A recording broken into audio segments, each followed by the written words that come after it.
नमस्कार, मी संजय सोनवणी. खूप जणांचा समज असा आहे की पारशी धर्म किंवा झरतुष्टाचा धर्म हा अर्वाचीन असून वैदिक धर्म म्हणजे ऋग्वेद हा अवेस्त्यापेक्षा प्राचीन आहे.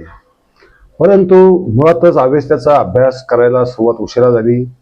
ज्यावेळेस पाश्चात्य विद्वान त्याकडे वळाले आणि भाषाशास्त्रीयदृष्ट्या, समाजशास्त्रीयदृष्ट्या आणि तुलनात्मकदृष्ट्या ज्यावेळेस अभ्यास केला, त्यावेळेस असं लक्षात आलं की पारशी धर्म हा वैदिक धर्मापेक्षा जुना आहे. फार नसेल, 50-100 वर्षच असेल, परंतु तो समकालीन सुद्धा नाही किंवा तो अर्वाचीनही नाही, तर तो ऋग्वेदाच्या वैदिक धर्मापेक्षा काही काळ तरी जुना आहे. आपल्याला माहितच आहे, जगातला पहिला प्रेषित प्रणित धर्म म्हणजे झरतुष्टाचा अहुर माजदाचा धर्म, ज्याला आज आपण पारशी धर्म म्हणून ओळखतो. ज्यावेळेस अवेस्त्याचं पहिल्यांदा फ्रेंचमध्ये अनुवाद झाला, तो अनुवाद प्रामाणिक नाही अशी बरीच टीका झाली. खूप काळ पारशी धर्मग्रंथांकडे लोकांचं लक्ष, विद्वानांचं लक्ष गेलं नाही. लोकांचं सगळं लक्ष ऋग्वेदावर होतं आणि ऋग्वेदच प्राचीन आहे, आर्य शब्द त्यातच आलेला आहे, त्याच्यामुळे आर्य सिद्धांतही त्यातनंच आला. आणि त्यानंतर आर्य सिद्धांताने त्याला वांशिक सिद्धांत म्हणून काय घडलं आणि काय त्यातनं उत्पाद घडला, अनाचार घडला, हिटलर त्यातनं कसा उदयाला आला, फॅसिस्ट इटली कसा जन्माला आला, हे सर्वांना माहीतच आहे. तो दुर्दैवी इतिहास आहे, तो असो. परंतु युरोपियन विद्वानाचं लक्ष वेदांकडे जास्त गेलं, वैदिक साहित्याकडे जास्त गेलं, त्याचाच अभ्यास जास्त झाला, त्याचेच अनुवाद जास्त झाले आणि त्याच्याच आधारावर त्यांनी सर्व भारतीय किंवा आशिया खंडाच्या संस्कृतीची रचनाच त्यांनी त्या आधारावर केली. परंतु आता स्पष्टपणे लक्षात आलेलं आहे की मायकल विट्झेल या अमेरिकन हार्वर्डच्या प्राध्यापकाने आणि विद्वानाने, इंडॉलॉजीचा तो मोठा विद्वान आहे, त्याने हे सिद्ध करून दाखवलं की अवेस्त्याची भाषा म्हणजे गाथा हा जो भाग आहे, जो स्वतः झरतुष्टांनी लिहिला, आणि अवेस्त्याचा जो आदिम भाग आहे, प्राचीन भाग आहे, त्याची भाषा ही ऋग्वेदाच्या भाषेपेक्षा पुरातन, आर्काईक आहे. त्यामुळे गाथा तरी ऋग्वेदाच्या आधीच्या आहेत. म्हणजे झरतुष्ट झाल्याचा काळ हा ऋग्वेदाच्या आधीचा आहे, ऋग्वेदाच्या नंतरचा नाही. झरतुष्टांना जो धर्म त्यांचा निर्माण झाला, अहुर माजदा, तर तो असुर संस्कृती, अहुर आणि असुर इराणी भाषेत किंवा पर्शियन भाषेत सहसा होतो. त्यामुळे असुर संस्कृती किंवा अहुर संस्कृती ही मुळात इजिप्तपासून ती अफगाणिस्तानपर्यंत विस्तृतपणे पसरलेली होती आणि त्याचे आता अनेक पुरावे उपलब्ध झालेले आहेत. आपल्याला इराकमधलं म्हणजे असिरिया, प्राचीन असिरिया, मुळात असिरिया नावच हे असूर या नावावरून आलं. असिरिया शहराची राजधानीचं नाव होतं असूर आणि प्रत्येक त्यांचं मुख्य देवताही होतं असूर आणि राजांच्या नावातही असूर बनिपाल, असूर अशीर, असूर पुझूर, असूर उबादित किंवा असूर बिदाली ही अशी नावं असायची. असुराची मंदिरे असायची आणि असूर हे सूर्याचंच प्रतीक मानलं जायचं. असूर म्हणजे सूर्य, हा सूर्य शब्द नंतरचा आहे, आधीचा शब्द असूर्य, असूर्यपासून असूर आणि असूर म्हणजे सूर्य हा शब्द निश्चित आहे. आणि तो ऋग्वेदातले किमान 20 ते 25 ऋचा अशा आहेत की जे असूर आणि सूर्य यांच्यातली एकात्मकता दाखवतात. सूर्यालाच असुर म्हटलं गेलेलं आहे, अशा असंख्य ऋचा ऋग्वेदामध्ये आहेत, विद्यमान आहेत. हे लक्षात आल्यानंतर अजून गोंधळ वाढला. त्यात पुढे अजून लक्षात आलं की ऋग्वेदात सुद्धा वरुण जो आहे, जो मुख्य देवता होती, म्हणजे इंद्र हा मुख्य देवता नंतर बनला वैदिक धर्मामध्ये, वरुण ही सर्वात आधीची देवता, तिचं असुर वरुण असं किमान 36 वेळा आदरार्थी संबोधन आहे. असुर वरुण, अग्नीलाही ते संबोधन वापरलंय, इंद्रालाही ते संबोधन वापरलंय आणि रुद्रालाही ते संबोधन वापरलं गेलेलं आहे. हे असुर आहे. म्हणजे असुर हा शब्द प्राचीन आहे, पुरातन आहे. तो इसवी सन पूर्व 2500 वर्षापासून ते किमान झरतुष्टाच्या आणि ऋग्वेदाच्या काळापर्यंत तो शब्द आदरार्थी असाच होता आणि असुर संस्कृती ही विस्तृतरित्या पसरलेली होती. आता अवेस्त्याचा धर्म किंवा अहुर माजदाचा धर्म किंवा पारशी धर्म आणि ऋग्वेद धर्म हे कसे आले, कसा त्यांचा उदय कसा झाला? मुळात झरतुष्ट हे धर्म संस्थापक नव्हते, तर ते प्रेषित होते. म्हणजे आधी असुर धर्म जो होता तो बहुदेवतावादी होता. असुर जरी मुख्य देवता असलं तरी त्याची नगराची देवता असायची, स्त्रियांची श्री दैवते असायची आणि ते बहुदेवतावादी होते. त्या काळात पशुबळी देणं हा एक सर्वसामान्य फंडा पडलेला होता. त्यामुळे त्याच्या विरोधात जाऊन एकेश्वरवाद स्थापन करणारा धर्म हा झरतुष्ट्रांनी सांगितला. त्यांना जी काही रिव्हिलेशन झाली किंवा ज्या काही आत्मगत प्रतिमा झाल्या किंवा आत्मज्ञान झालं, त्यातनं त्यांनी हा अहोर माजदा हा एकमेव श्रेष्ठ देव मानला. आणि तो अहोर माजदा म्हणजे असुर माजदा, म्हणजे असुर मेघा, म्हणजे संस्कृतमध्ये रूपांतर केलं त्याचं रूपांतर होईल असुर मेघा. म्हणजे तो एकमात्र देव. आणि हे जे देव आहेत, देव किंवा दैवा हा शब्द अवस्थामध्ये येतो, ते मात्र दुष्ट हे आहेत. त्यांना त्यांची पूजा करता कामा नये, त्यांच्या नादी लागता कामा नये.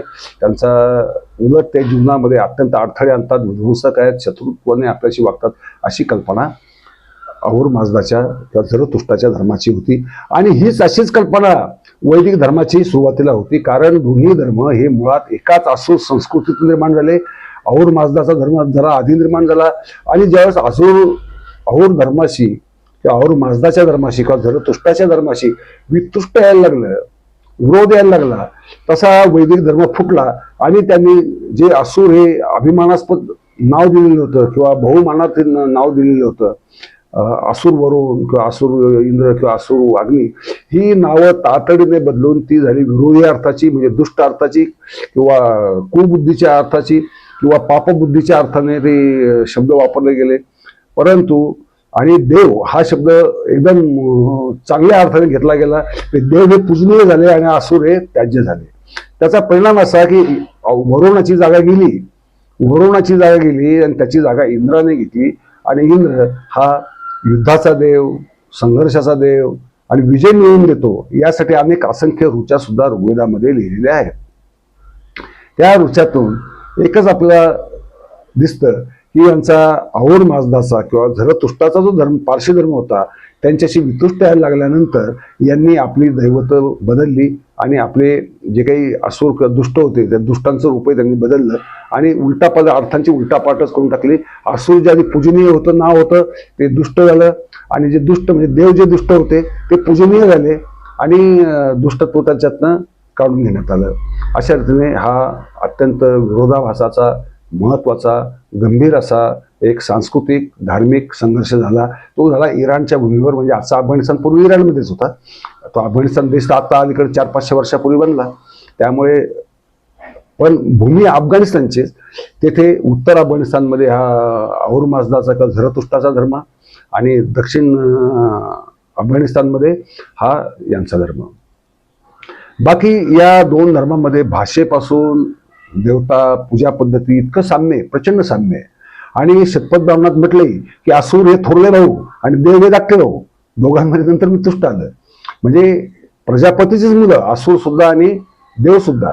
म्हणजे यांना आपला कधीतरी असुरांशी किंवा असुर संस्कृतीशी भाईचारा होता, बंधुभावाचं नातं होतं, हे यांनी ते स्मरणामध्ये ठेवलं आणि ते शतपथ ब्राह्मणामध्ये आपल्याला आजही पाहायला मिळतं. हा बदल जो वैदिक धर्मामध्ये झाला तो झाला पारशी धर्माचा उत्कर्ष व्हायला लागला, त्यांची अनुयायी वाढायला लागले, त्यामुळे झाला. तरी दोन्ही धर्मामध्ये बऱ्याच कल्पना समान राहिल्या. म्हणजे पारशी धर्मात यज्ञ आहे म्हणतात, इथे ध्वनी बदल करून तो यज्ञ म्हणतात त्याला. तिकडे तो मित्र असला तर इकडे तो मित्र असतो, तिकडे तो अंध्र असला तर इकडे तो इंद्र असतो.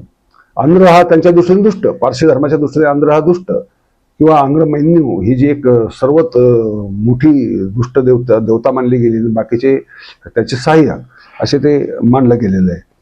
रुद्रहन हा वेरेतज्ञा म्हणून अगस्त्यामध्ये अवतरतो आणि खुद्द झरतुष्ट ऋग्वेदामध्ये आवडतो. झरतुष्टाचं स्मरण म्हणजे कोणतं ठेवलंय? मृत्यूचं स्मरण फक्त ठेवलंय. झरतुष्टाचा मृत्यू अग्नीमध्ये जाळून झाला. तुराणी लोकांच्या हेयना नावाच्या टोळीच्या लोकांनी त्याला अग्निमंदिरामध्ये जाळून मारलं. ही ऐतिहासिक घटना आहे. त्या घटनेचं स्मरण इकडे वसिष्ठाचे 3 मंत्र आहेत ऋग्वेदामध्ये. त्याच्यामध्ये जरूथला अग्नीत जाळून कसं मारलं याचा आनंद व्यक्त केलेला आहे या 3 ठिकाणी.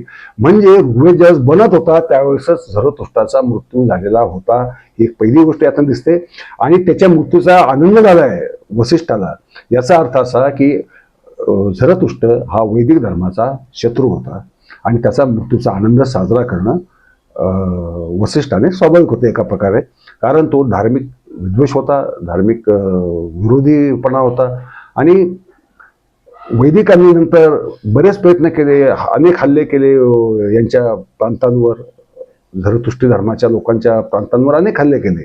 इंद्राच्या सहाय्याने नगरं तोडली वगैरे वगैरे वगैरे. जे म्हटलं जातं की नगरं म्हणजे सिंधू संस्कृतीतली नगरं नव्हे, तर ते बॅक्ट्रिया मार्जियाना आर्किओलॉजिकल कॉम्प्लेक्स म्हणून जो उत्तर अफगाणिस्तान, तुर्कस्तान आणि कझाकिस्तानच्या प्रदेशामध्ये पसरलेली एक अत्यंत विस्तृत आणि अत्यंत महत्त्वाची संस्कृती सापडलेली आहे. त्याची उत्खनन चालू आहे. तिथे पारशी आग्यारी सुद्धा मिळालेले आहेत आता, आणि सोमाचे अंश सुद्धा मिळालेले आहेत.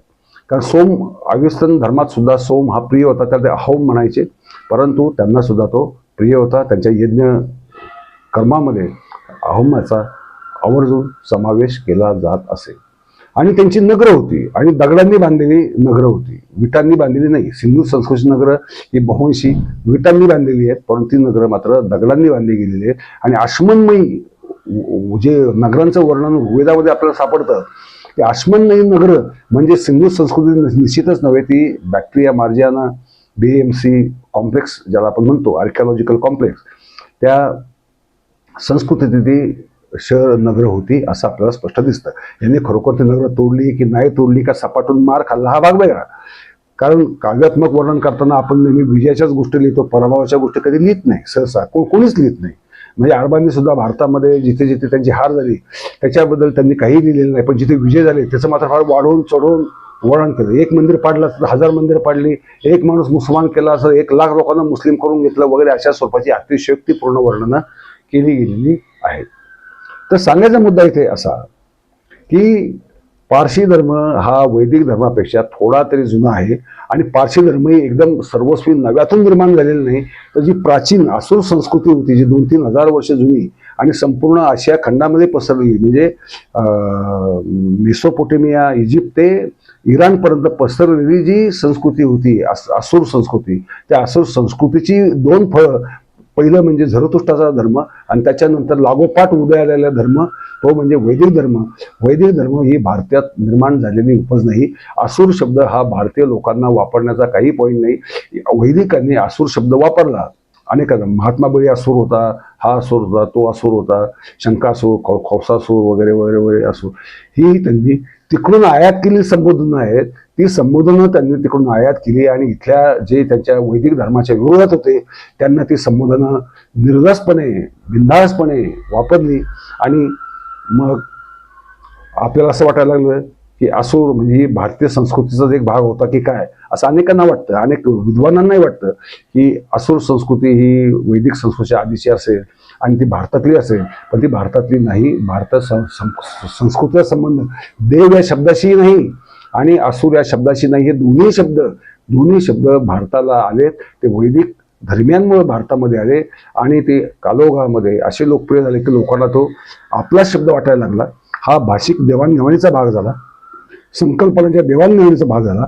परंतु मूळ वास्तव असा आहे की असुर शब्द इथला नाही, देव शब्द इथला नाही, तो सर्वस्वी इराणमधले दोन्ही शब्द आहेत.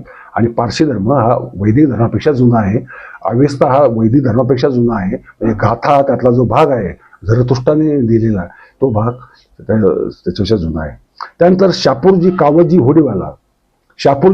होडीवाला यांनी पुस्तक लिहिलं Zarathushtra and his contemporaries in Rigveda. हे पुस्तक अत्यंत महत्वाचं आहे. शापूरजी कावजी होडीवाला यांचं. त्यांनी ऋग्वेदातल्या अनेक व्यक्ती आणि अवेस्त्यातल्या अनेक व्यक्ती यांची ती साम्यस्थळच दाखवून दिली की झरतुष्टाचा जो आश्रयदाता होता पहिला राजा विष्टाश्व, तो इष्टाश्व म्हणून ऋग्वेदात अवतरतो. असे अनेक व्यक्तींची उदाहरणं दिली. नाड्योग्या गौतम हा वैदिक ऋषी अवेस्त्यात अवतरतो. अशी अनेक उदाहरणं देऊन हे दोघं जवळपास कंटेम्पररी होते, परंतु पूर्ण कंटेम्पररी नव्हते. अवेस्ता हा त्याच्याही पेक्षा जुना आहे, कारण गाथा ह्या ऋग्वेदाच्या आधी लिहिल्या गेलेल्या आहेत. आणि झरतुष्ट हा एकेश्वरी वादाचा पहिला धर्मप्रचारक, धर्मप्रवर्तक आहे. आणि वैदिक धर्माचा म्हणाल तर वशिष्ठ याला आपण, कारण 10 ऋषी कुटुंबांनी मिळून ऋग्वेद दिलाय, एकट्याने तो लिहिलेला नाही, परंतु वशिष्ठ त्यातला ज्येष्ठ आणि श्रेष्ठ किंवा मानला जातो. त्यामुळे वशिष्ठ हा वैदिक धर्माचा पहिला ऋषी असं आपण म्हणू शकतो, तो प्रॉफिट त्याला आपण म्हणू शकतो. परंतु वैदिक धर्माची निर्मितीच मुळात निगेटिव्ह पायावर झालेली आहे.